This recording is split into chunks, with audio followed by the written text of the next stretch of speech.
música, DJ.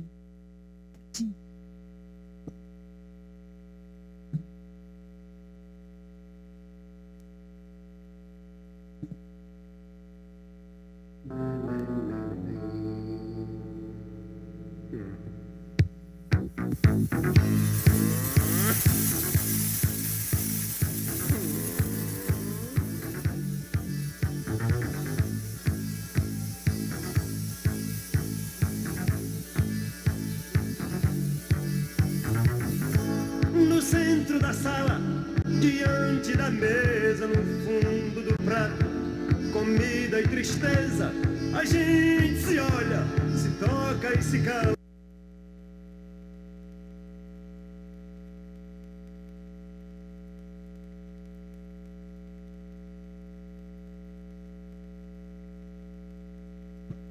Agora sim, pessoal, vamos anunciar a próxima palestra. O professor Bruno gentilmente trocou com todos, aguentou aqui esperar até agora, mas vamos chamar a palestra dele, que se chama... um minuto.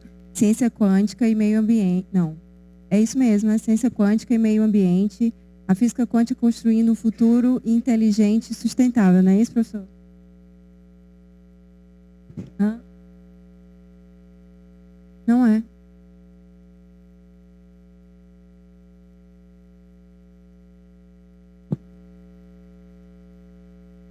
Eu vou só ler rapidinho a tua biografia. Bruno Poti Silva é bacharel em Química pela Universidade Federal do Ceará, mestre em Física pela Universidade Federal do Ceará e doutor em Química com ênfase em Físico-Química pela Universidade Federal do Ceará, coordenador do Grupo de Pesquisa Computacional e enquanto Chemistry Group, na Universidade Federal do Ceará. Professor, bem-vindo, fica à vontade. Bom dia, pessoal.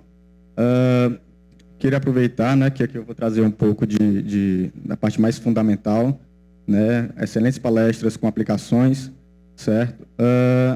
Mas é também interessante saber que quando a gente pensa em aplicar, né, alguma coisa, seja em sensoriamento, seja em nanotecnologia, né, seja na computação quântica, a gente tem que entender também as propriedades dos materiais que a gente está trabalhando, tá? E aqui essa palestra, né, ela vai ser voltada a um ramo, né, na verdade 2 ramos, né, que tem surgido com bastante força nos últimos anos aí, que é a espintrônica e a valitrônica, tá?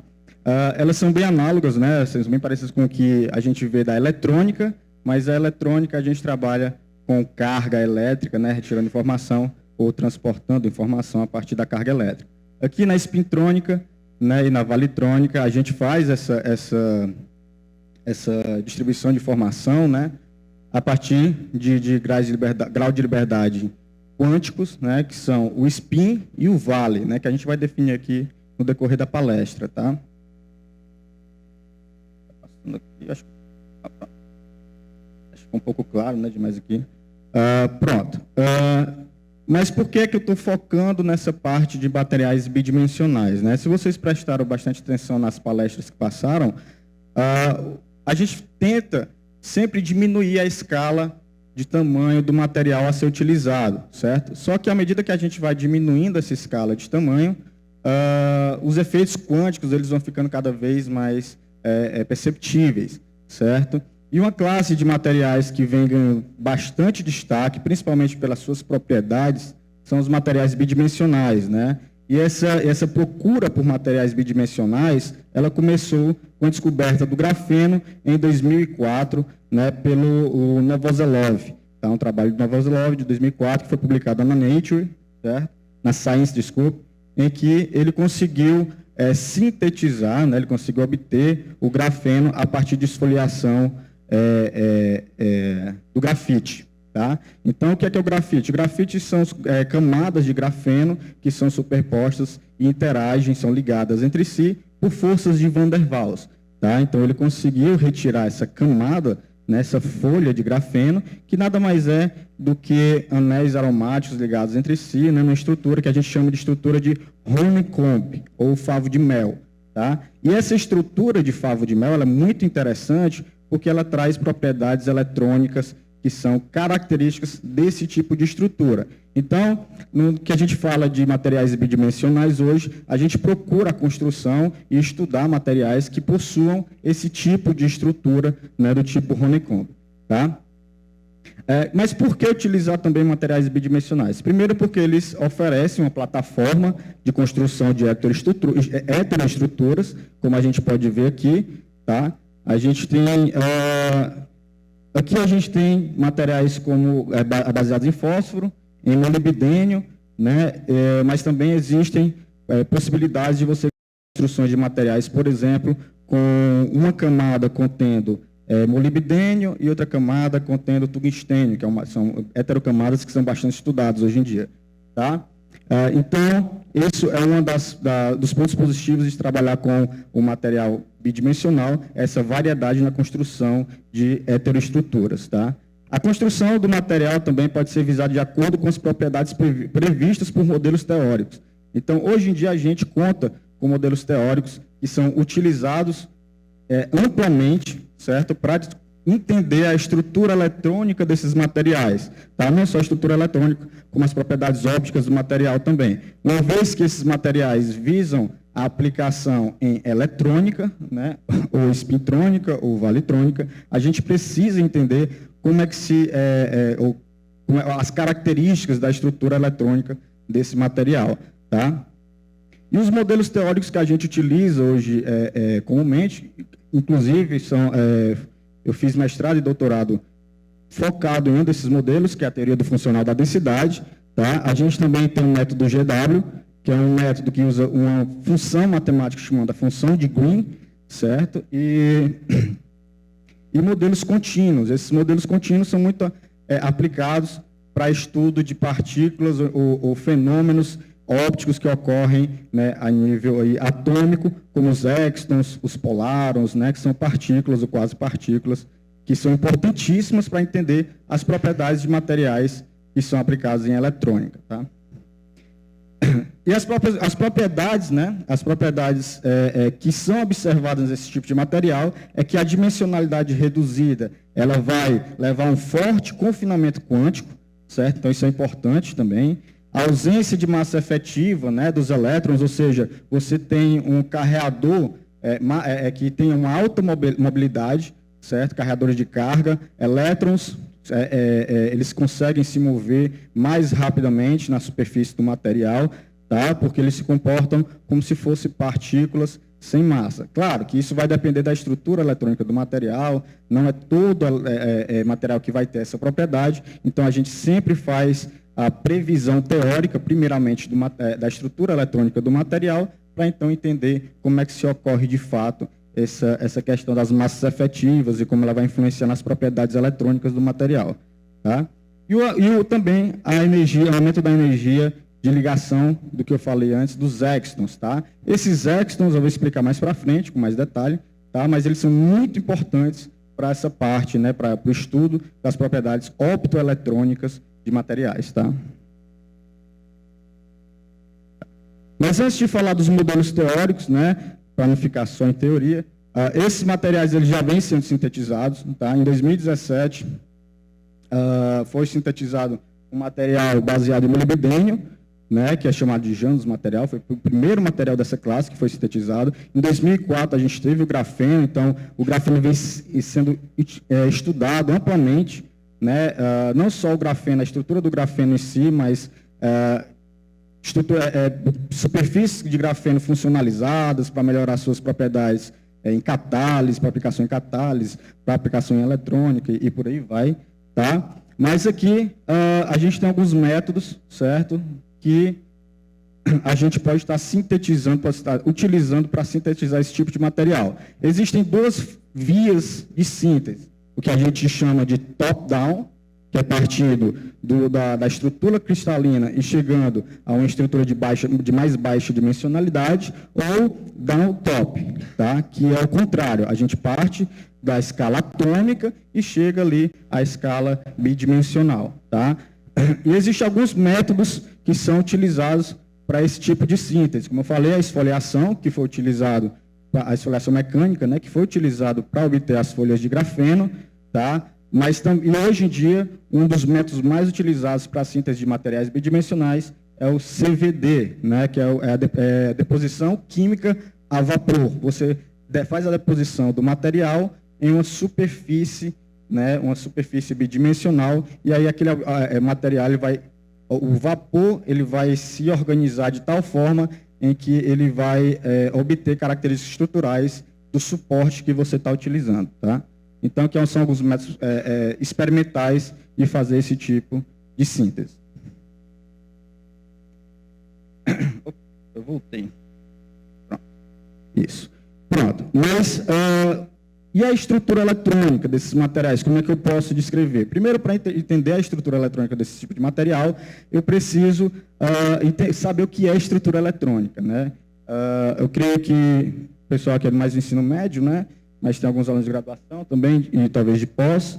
Para a gente descrever atualmente a estrutura eletrônica de um material, a princípio você tem que resolver uma equação de Schrödinger. Né? Eu acho que muitos aqui já ouviram falar, né? Quem já ouviu falar de quântica, com certeza já ouviu falar de Schrödinger, do gato de Schrödinger e tudo mais. Então, esse nome é um nome conhecido, tá? Então, para resolver, por exemplo, o átomo de hidrogênio é um modelo, é um sistema físico em que a gente consegue, é o único sistema físico, na verdade, nível atômico, pelo menos, que a gente consegue resolver a equação de Schrödinger de forma exata, tá?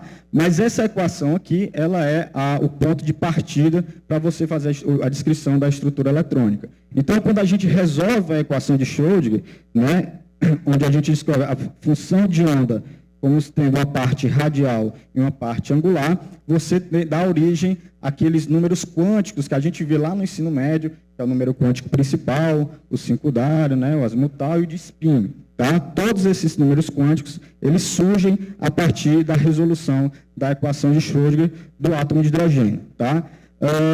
Só que aqui, quando a gente tem um átomo, tá? Os níveis de energia do átomo, eles são quantizados e discretizados. Quando eu falo que o nível de energia ele é discretizado, eu quero dizer que entre um estado e outro de energia, eu não tenho nada. Ou o que a gente chama de zona proibida. Tá? Então, por exemplo, se eu estiver aqui no nível 4 e fornecer energia para um elétron, tá? Esse elétron ele vai transitar para um dos níveis de energia superior, mas nunca ele vai conseguir estar, por exemplo, nessa região. Tá? É isso que a gente chama de discretizar, certo? Então, os níveis de energia atômico, eles são discretizados, certo? Quando a gente passa para o sólido, né, o potencial, a energia potencial, ela tem uma propriedade específica, tá? Primeiro, o que é um sólido cristalino? Um sólido cristalino é uma unidade que se repete infinitamente em todas as direções. Então, para você criar um cristal, teoricamente, você pega o que a gente chama de célula unitária, tá? E repete ela infinitamente em todas as direções. Tá? Se eu estou repetindo uma coisa infinitamente em todas as direções, a energia potencial que descreve a interação do sistema, a interação dos átomos, ou a interação dos íons que constroem aquela célula unitária, quando eu passar de uma célula para outra, ela vai sempre se repetir. Isso é o que a gente chama de periodicidade. Tá? Então, o potencial em um cristal, ele é uma função matemática, ele tem que ser descrito por uma função matemática que é periódica. Tá? O que é que isso quer dizer? À medida que eu for passando de uma célula para outra, esse potencial ele se repete. Tá? E isso tem uma consequência direta nas funções que descrevem as funções de onda, que são soluções da equação de Schrödinger. Tá? Necessariamente, quando a gente resolve essa equação, a função de onda ela precisa também ter essa periodicidade. Ou seja, à medida que eu vou andando de uma célula unitária para outra, ela vai se repetindo. Tá? E ela tem que se repetir de acordo com a periodicidade da rede cristalina. Tá? Então, eu posso escrever essa função de onda com uma coisa desse tipo aqui. Certo? E isso aqui é um teorema na física, que ele é bastante conhecido, que é conhecido como teorema de Bloch. Tá? Então, essas funções de onda que são periódicas, né, que descreve um cristal, elas são funções matemáticas conhecidas como funções de Bloch, tá? E quando a gente calcula agora o espectro de energia de um sólido, a gente não tem mais aquilo que vimos para um átomo, tá? A gente agora tem uma coisa desse tipo aqui, uma relação de dispersão de energia em termos de vetores K, tá? Que são o vetor de momento dos cristais, né? O momento cristalino. Tá? Por que é interessante trabalhar com esses momentos cristalinos? Porque quando a gente quer trabalhar, a gente trabalha com física da matéria condensada, é muito interessante a gente trabalhar com espaço de momento, porque é mais fácil você tirar informações desse espaço de momento, tanto do ponto de vista matemático, computacional, tá, e físico, e depois trazer o resultado para o espaço real, que a gente chama. Tá? Então, a gente consegue descrever as energias de um cristal a partir dessa relação de dispersão de energia em termos do momento cristalino. E aí, aquele nível eletrônico que a gente viu do átomo, quando a gente puxa para o estado sólido, a gente tem uma coisa desse tipo aqui. Tá? Cada linha dessa daqui representa um estado. Tá? Um estado do elétron, ou um estado eletrônico possível. Tá? Aqui, esse gráfico eu setei para deixar a energia de Fermi em zero. Abaixo da energia de Fermi, a gente tem o que a gente chama de estados de valência. Tá? Então, são os elétrons de valência do meu sistema. E acima da energia igual a zero, eu tenho os estados virtuais, que são os estados em que o elétron ele pode transitar e ser excitado. Tá? No caso de um estado sólido, quando a gente faz uma excitação do elétron, tá? A gente leva o elétron da banda de valência para uma banda de condução, a banda de valência sendo aquela banda de mais alta energia que possui um elétron, e a banda de condução sendo a banda de energia, o estado de energia que mais baixa energia, que não tem nenhuma ocupação de elétron. Tá? Quando a gente faz essa transição, a gente gera, para alguns materiais, principalmente materiais bidimensionais, a gente gera um par de partículas, certo? Que interagem entre si. Quem são essas partículas? O elétron ele passa para cá, certo? E quando ele sai daqui, por ele ser uma partícula carregada, ele deixa uma vacância aqui, como se fosse uma vacância.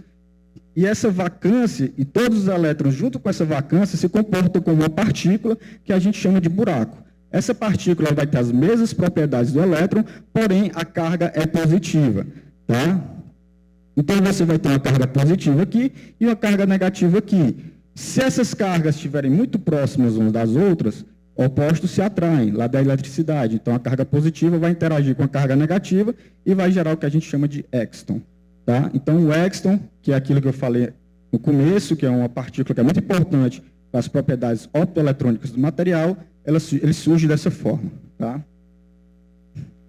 E aqui, outra coisa que é interessante falar, né, é que quando a gente vê esse gráfico aqui, que é chamado de estrutura de bandas, tá? Vocês podem observar que existem picos nas bandas de valência e tem vales aqui nas bandas de condução. Isso aí é o que é interessante para valeutrônica, como a gente vai ver. A gente precisa estudar esses picos e esses vales que aparecem na estrutura de bandas. Tá?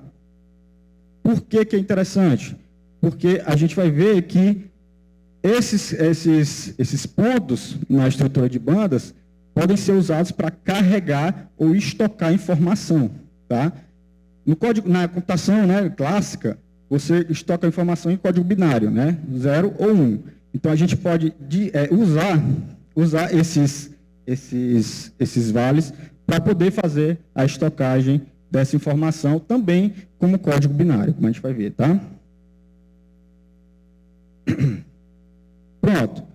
Uma coisa interessante também dos materiais bidimensionais é que, à medida que a gente vai diminuindo esse número de camadas, tá? O número de camadas, o gap de energia ele vai se modificando, ele vai indo para uma região no ponto K. Esse ponto K, para materiais bidimensionais que possuem a estrutura hexagonal ou de favo de mel, ele é importantíssimo, porque aqui é onde ocorre a polarização dos vales. E essa polarização dos vales é o que leva à condução e à estocagem de informação.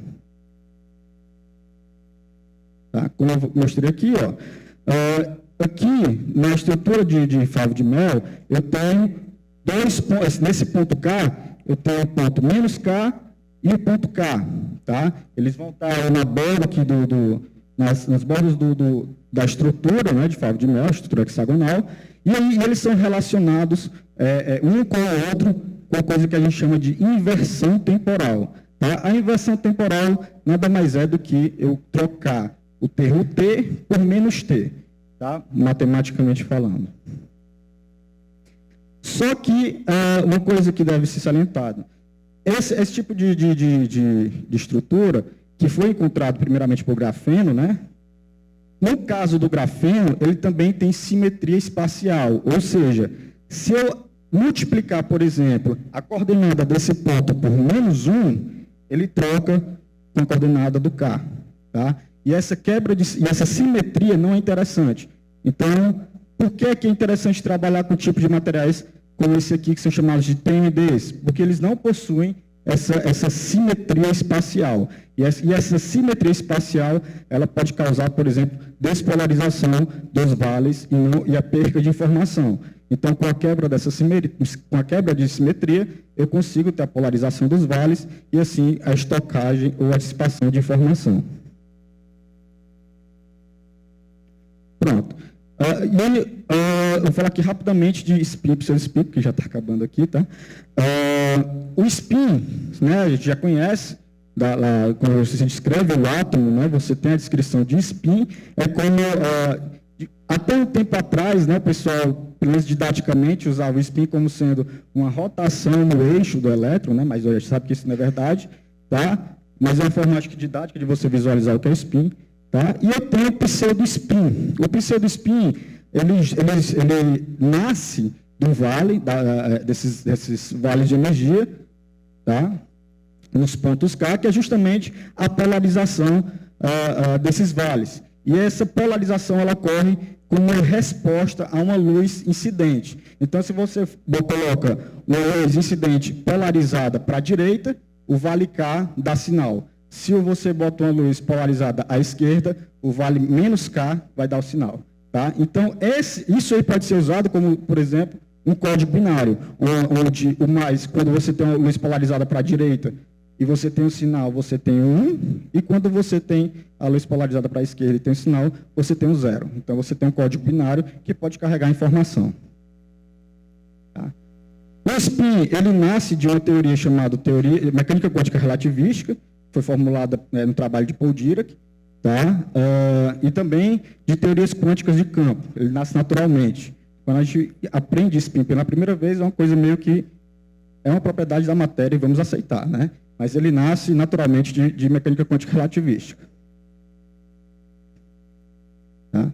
E aqui, mais uma vez, só mostrando aquela figurinha, a questão desses pontos K e menos K. Pronto.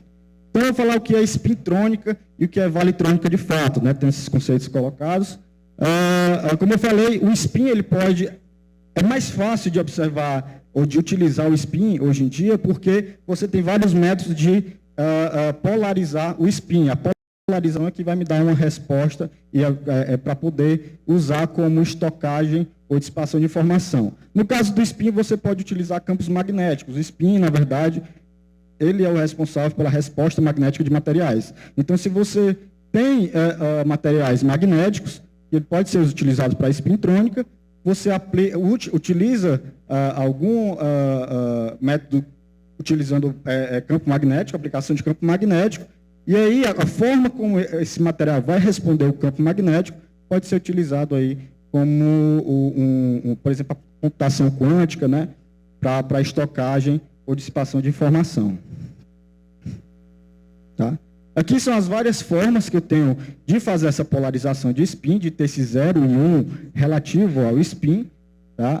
A mais utilizada hoje é essa geração elétrica de spin, onde você coloca uma corrente elétrica no material e aí você consegue ter essa polarização de spin. Tá? E aqui é um efeito Hall, eu ia falar alguma coisa, mas como a gente está com o tempo corrido, eu vou passar aqui. Tá?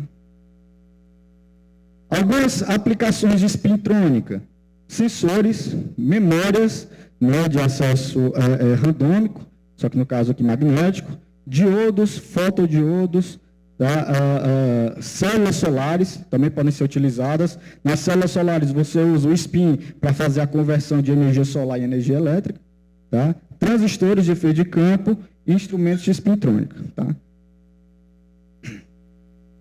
Na valeitrônica tem uma coisa bem similar. Tá? Eu vou ter uma polarização do vale, mínimos ou máximos na estrutura de bandas do material, certo? E essa polarização, ela, no caso da valeitrônica, ela ainda é um objeto de estudo que vem sendo feito, né, hoje em dia, porque não é uma coisa tão simples, tá? Então, detalhes experimentais que precisam ser ajustados para que a gente tenha uma polarização de vale de forma mais eficiente e aí eu consiga fazer essa questão, né, da polarização ser utilizada como código binário.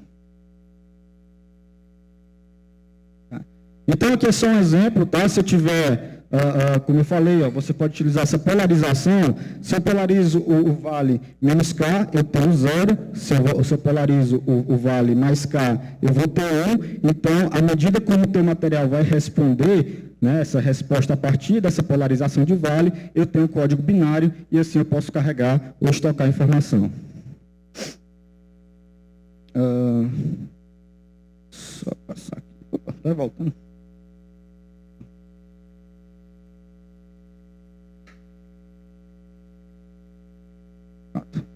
E algumas, aqui na spintrônica, acho que eu estou voltando, peraí. Pronto, está aqui. Experimentalmente, essa polarização, estou terminando, tá?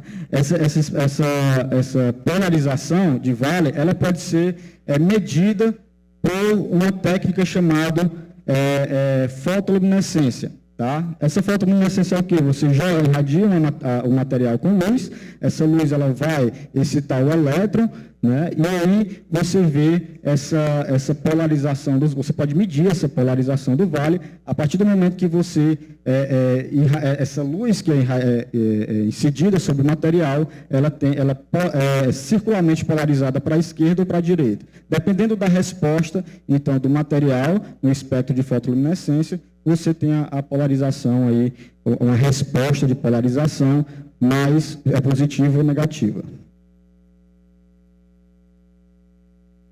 Deixa eu ver aqui. Pronto, aqui é uma coisa de efeito Hall também, que eu ia falar aqui na valeitrônica, né, para os vales, como ele se comporta com o pseudo-spin. Eu também tenho essa corrente, esse efeito Hall, tá, que é chamado de efeito Hall de vale, mas aí quem estiver interessado a gente pode conversar depois da palestra, tá? Aqui, aquela questão da simetria, né, do sistema, ela pode ser quebrada aqui no caso dos vales, a partir da aplicação de um campo magnético, uma vez que essa polarização de vale ela se comporta como um pseudo-spin, então ela vai ter uma resposta a um campo magnético, e isso foi provado experimentalmente, tá? Onde você tem um shift de energia nos vales K e menos K, que diferem entre si, então você pode quebrar a degenerescência desses níveis de energia, tá? Gerando assim a polarização dos vales. E como aplicação da valeitrônica, assim como a gente viu lá para o spin, a spintrônica também pode ser aplicada para esses ramos aqui, tá? A gente tem a computação quântica, que eu acho que talvez seja um dos principais focos aí desse tipo de material, dispositivos eletrônicos ou optoeletrônicos, memória valeitrônica, também que vai funcionar com a memória que a gente viu lá para o spin, né? Para a spintrônica, lógica de alta velocidade, uma vez que a resposta é quase que imediata desse material à polarização da luz, então você vai ter um estocagem e dissipação de informação bem mais rápida, tá? E para dispositivos termoelétricos, tá? Bem, eu acho que é um pouquinho do que é isso aqui, que é espintrônica, o que é valitrônica, tá? Como eu disse, é um assunto, né, que vem sendo bastante estudado, né? Eu mesmo comecei a trabalhar com isso, né, utilizar a DFT para fazer a previsão disso aqui faz acho quase um ano aí, em colaboração com o professor Andrei Chaves, lá da Física, da UFC, um cara excepcional. E aí a gente está tentando fazer algumas coisas nesse sentido, com materiais bidimensionais, tentando entender um pouco da física de materiais bidimensionais. No caso, eu não entendi muito, né? Eu estou tentando aprender um pouco mais dessa física. E é isso. Eu espero ter trazido um pouco mais de física para vocês, aí, despertado alguma curiosidade, algum interesse. E quem tiver algum questionamento, fica aí aberto.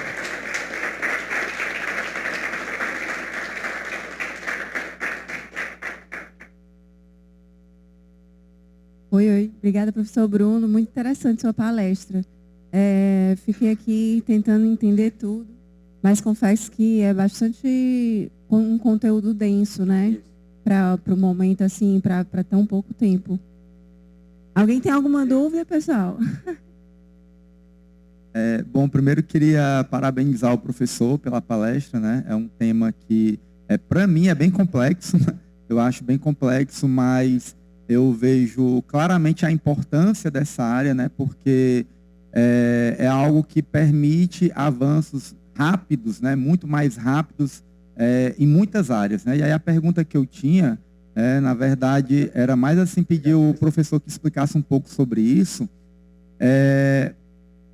algo em relação à aplicação, né? Então, para mim que trabalho com sensores, né? Eu, às vezes, tenho uma dificuldade que é entender a interação entre os materiais, entre as moléculas, né, que estão fazendo parte ali daquela interface, daquele sistema. E aí eu pergunto, professor, esse tipo de cálculo, né, trazendo isso para uma aplicação, né, em média, dura quanto tempo, né, para que o computador consiga processar, né, essas informações e retornar, por exemplo, molécula A está interagindo com o grupamento X de molécula B. Então, isso dura muito tempo? Como é que funcionam esses cálculos? Pronto. Em relação a esse tipo de cálculo, vai depender muito do nível de teoria que você quer utilizar. Se você quer utilizar cálculos clássicos, utilizando, por exemplo, dinâmica molecular, que o pessoal que trabalha com sensoriamento gosta muito de utilizar, são cálculos que demoram algumas semanas, né? Porque você está utilizando física clássica e a dinâmica clássica, praticamente, você resolve as equações de Newton e calcula a força de interação ali do sistema.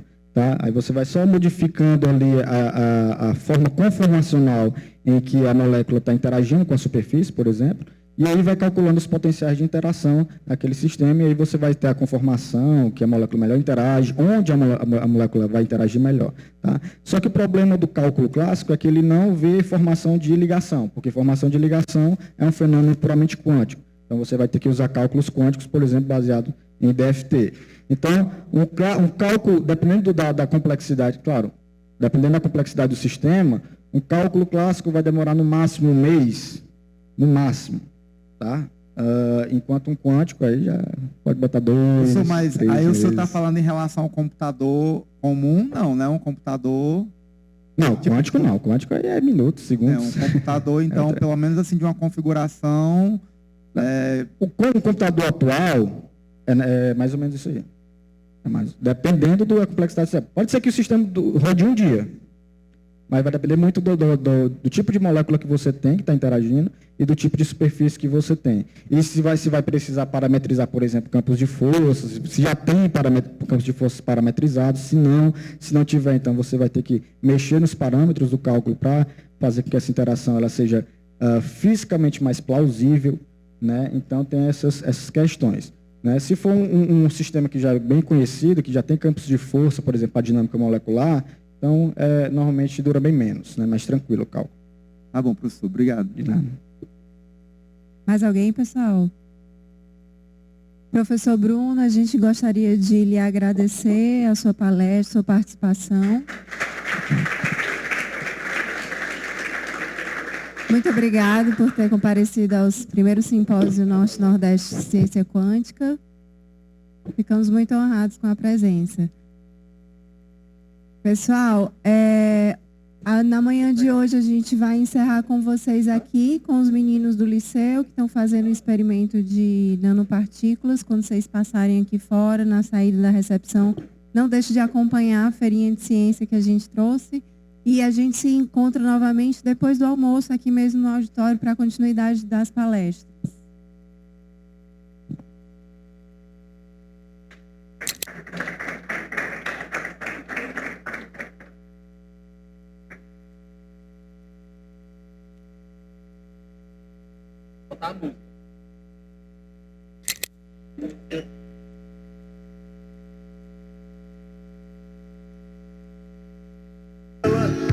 E se desentende no instante em que fala.